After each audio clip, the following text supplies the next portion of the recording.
Between its weight in the indexes, market cap, and brand popularity, Apple is one of the most widely held stocks in the market. I usually don't talk about it much on this channel, but let's take a look at the charts to see where we can head from here. So Apple has the perfect 45-degree low volatility uptrend in place, bouncing off the 20-day moving average every time. But in these low vol uptrends, they are a great way to determine buy points in the stock. We have broken out of the 125 to 183 range we have been in since August of 2020. And remember, the longer the base, the higher in space. Now, we all know how strong the fundamentals are with this company. $3 trillion market cap, great balance sheet, strong earnings, the list goes on and on. Apple is the ultimate buy and hold stock, even when the talking heads tell you the run is over. Watch this video to see what I mean.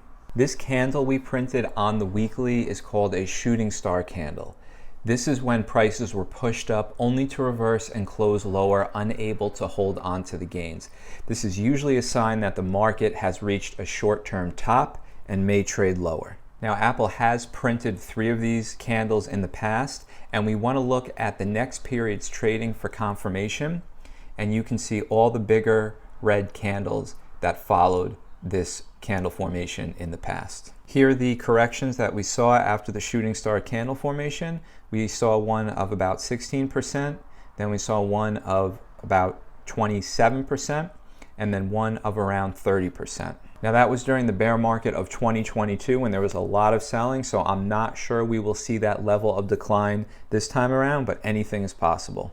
And lastly, we printed a bearish RSI divergence where price made a new high, but we made a lower high in the RSI. Now, I think a more realistic scenario would be to trade down to the prior resistance, which now became support at 183. This would also coincide with the 50-day moving average and be a correction of around 8%. All right, so just some final thoughts on a trade idea.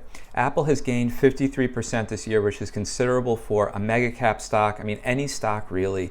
And a little give back is completely normal to be expected and would be considered healthy in this overall bullish trend.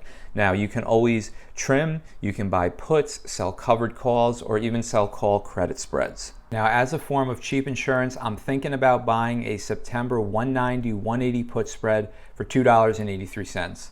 This would give me downside protection to that 180 level or so that I flagged earlier. Now, if Apple were to be at 180 or below by September expiration, this spread would be worth $717. Now, obviously, I don't want Apple to go down, but there's nothing wrong with buying cheap insurance when you can, especially after the stock has had a great run.